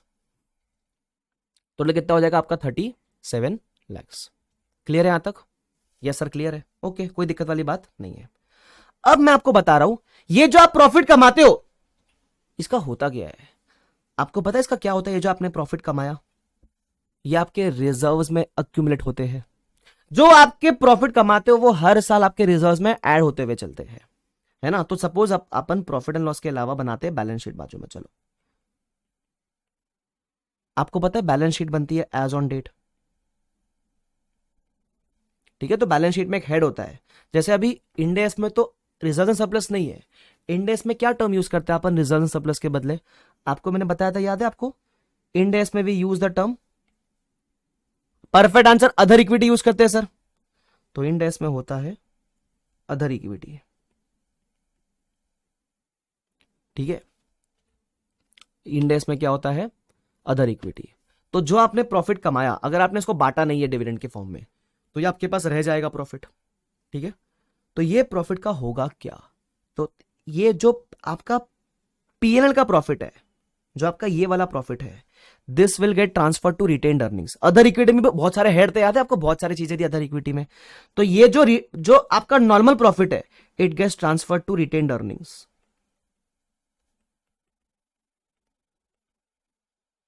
तो सपोज ये आपका बिजनेस का फर्स्ट या सेकेंड ईयर ही था, तो रिटेन्ड अर्निंग्स में आपका बैलेंस कितना हो जाएगा? 30 लैक्स। अच्छा, अब ये जो प्रॉफिट है 7 लैक्स का, मैं बोलूं ये भी तो प्रॉफिट ही है, but this is an unrealised profit ना। तो इसको आप रिटेन्ड अर्निंग्स के हेड में ही ऐड कर दोगे, 37 बोल दोगे, तो यार फिर क्लासिफाई करना इजी नहीं रहेगा ना कि आपके पास रियल प्रॉफिट कितना है। ये तो फर्जी प्रॉफिट है ना, ये तो अनरियलाइज्ड प्रॉफिट है, तो इसको आप रिटेन्ड अर्निंग्स के हेड में ऐड नहीं कर सकते। मैं बोलूं इसके लिए एक अलग हेड क्रिएट करना पड़ता है। तो रीवैल्यूएशन गेन का जो प्रॉफिट है वो अदर इक्विटी में होता है जमा, लेकिन वो एक सेपरेट हेड में जमा होता है, और उस हेड का नाम है रीवैल्यूएशन सरप्लस। इधर अपन ओसीआई में वर्ड गेन यूज करते हैं ना, जब इसको आप जमा करते हो ना अपने अदर इक्विटी में, तो इसको बोलते हैं रीवैल्यूएशन सरप्लस। बराबर कितना रहेगा वो? 7 लाख रहेगा। ऐसा होता है ये चीज। तो आपका जो पता है, ये चीज पता थी ना आपको? पहले से पता थी कि नहीं पता थी? यस और नो बता दो। अपन पढ़ते थे ना बचपन में, जितना भी पार्टनर्स, याद है पार्टनर्स ने प्रॉफिट कमाया वो पार्टनर्स के कैपिटल में ऐड करते थे, वैसा ही जितना भी कंपनी प्रॉफिट कमाता है कंपनी के रिजर्व में ऐड होता है। तो पीएनएल वाला प्रॉफिट जाएगा रिटेन्ड अर्निंग्स में, ओसीआई वाला प्रॉफिट ऐड होएगा रीवैल्यूएशन सरप्लस के अंदर। Very simple. क्लियर? हाँ सर ये तो समझता है। चलो एक साल आगे और आते हैं, मुझे एक साल का डिस्कशन और करना है आपके साथ, ठीक है। चलो हम आते हैं 1997 में। ये लिख के हुआ क्या? लिख लो ये।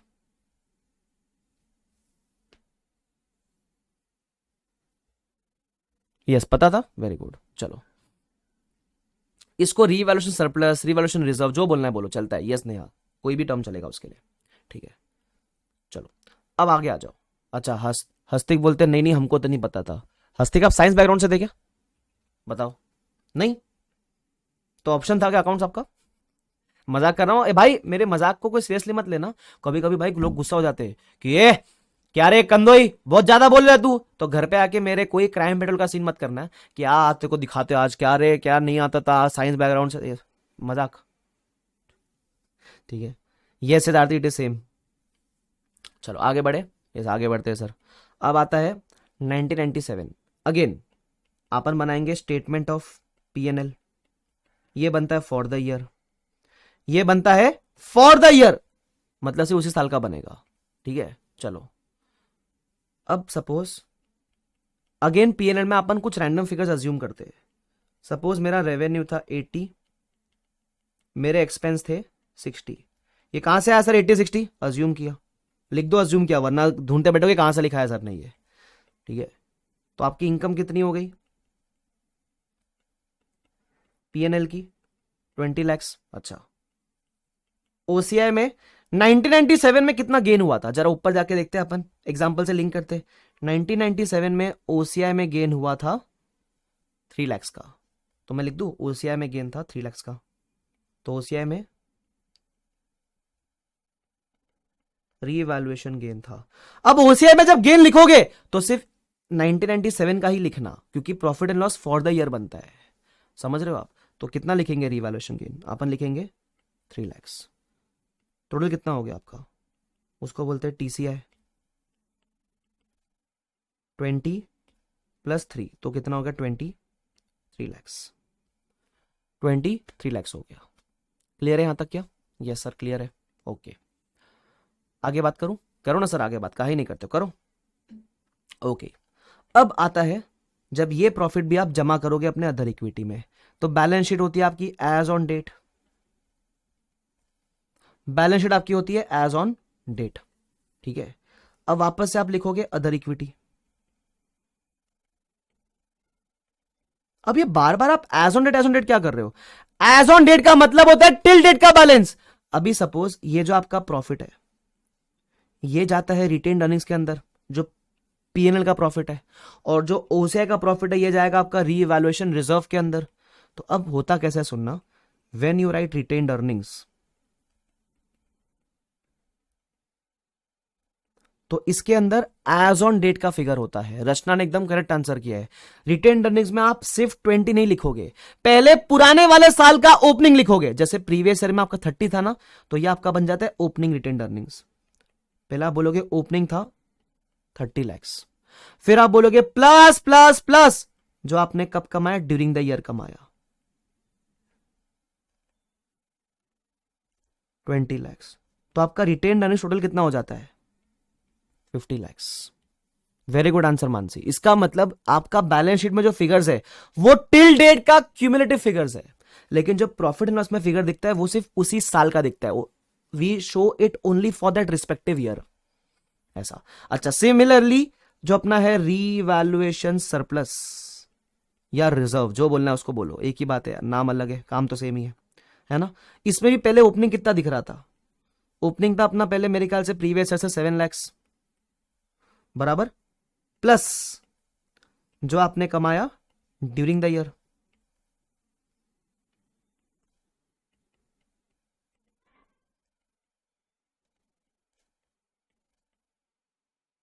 थ्री लैक्स टोटल कितना हो गया? 10 लैक्स। तुम समझ रहे हो क्या? इसका मतलब अभी ये मैंने क्यों इतना एग्जांपल लिया, सिर्फ एक बात समझाने के लिए कि पीएनएल में सिर्फ उसी साल के फिगर्स दिखते हैं, लेकिन अदर इक्विटी में जब जमा करते हो तो क्यूमुलेटिव फिगर्स दिखते हैं, ऐसा। मेरे ख्याल से काफी लोग को ये समझ पहले से पता होगा, लेकिन एक ब्रशअप करने में कोई हार्म नहीं है, प्लस इस कंसेप्ट से लिंक करने में और मजा आता है अपने को वो चीज। I hope this is clear to everyone. अब एक सवाल आता है सबके मन में, रिटेन्ड अर्निंग्स वर्ड सुन के अपने को समझता है कि ये तो अपना अर्नड वाला रियलाइज प्रॉफिट है, ये तो आप एज अ डिविडेंड डिस्ट्रीब्यूट कर सकते हो। लेकिन ये जो रीवैल सरप्लस है, ये हेडिंग देख के समझता है ना कि ये तो लैंड के ऊपर जो अनरियलाइज गेन था वो वाला बैलेंस है, इससे तो आप डिविडेंड नहीं बांट सकते, ये तो प्रॉफिट विड्रॉ नहीं कर सकते, ये तो रिजर्व आप विड्रॉ नहीं कर सकते। तो इस रिजर्व का होगा क्या फ्यूचर में? इस रीवैल रिजर्व का फ्यूचर में क्या होगा, है ना। इस 10 लाख का फ्यूचर में क्या होगा, क्या ये यहीं पड़ा रहेगा या कभी इसको अपन आरई में रिटेन अर्निंग्स में ट्रांसफर करेंगे, इसका करेंगे क्या फ्यूचर में। तो ये रही सस्पेंस की बात। कटप्पा ने बाहुबली को काहे मारा, काहे खंजर घोपा, वो तो इसका फ्यूचर में क्या होगा वो हम पढ़ेंगे रिस्पेक्टिव इंडेस में। तो ये लिखाता हूं, हाँ सुन लो, इसका फ्यूचर में क्या होगा, है ना। इसका फ्यूचर में क्या होगा when you sell the land, जब आप लैंड बेच दोगे और आपके बुक्स में लैंड नहीं बचेगी तो इसका फ्यूचर में क्या होगा, इसका हम डिस्कशन करेंगे। We will discuss in Ind AS 16। Sir ये इंडेस 16 है क्या, आपने 2-3 बार नाम ले लिया इंडेस 16 का। इंडेस 16 is property plant and equipment, land is generally a property plant and equipment, तो उसके अंदर बात होगी। तो ये लिख के रखो, इसका फ्यूचर में क्या होगा वो हम बात करेंगे इंडेस 16 के अंदर। सिंपल।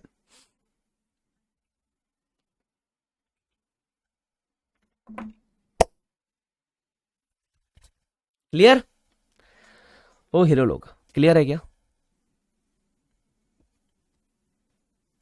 शानदार, जानदार, मजेदार। स्केड्यूल 3 सबको समझ आया क्या, पक्का सबको समझ आया स्केड्यूल 3 वाला पार्ट। यस, बेसिक बेसिक ज्ञान लेना अपने को।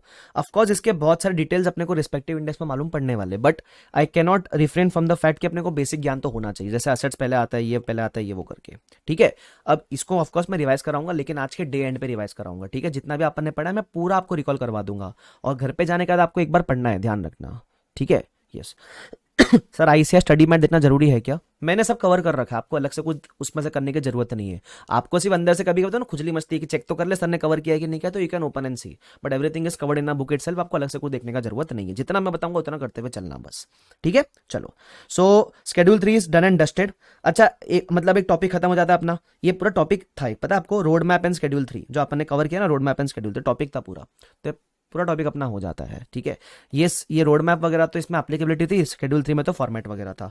तो अपना एक आदत है, जब भी अपना कोई चैप्टर खत्म होता है ना, तो है ना मैं ऐसा करता हूँ, सुनना, जब भी कोई चैप्टर खत्म होता है तो हम बोलेंगे हमने भी इस इंडेस को कर दिया ऐसे, सरक सरक सरक, दैट मीन्स वी हैव सरकाउफाई दिस इंडेस, है ना। तो ऐसे हमने क्या कर दिया इसको, सरक सरक सरक।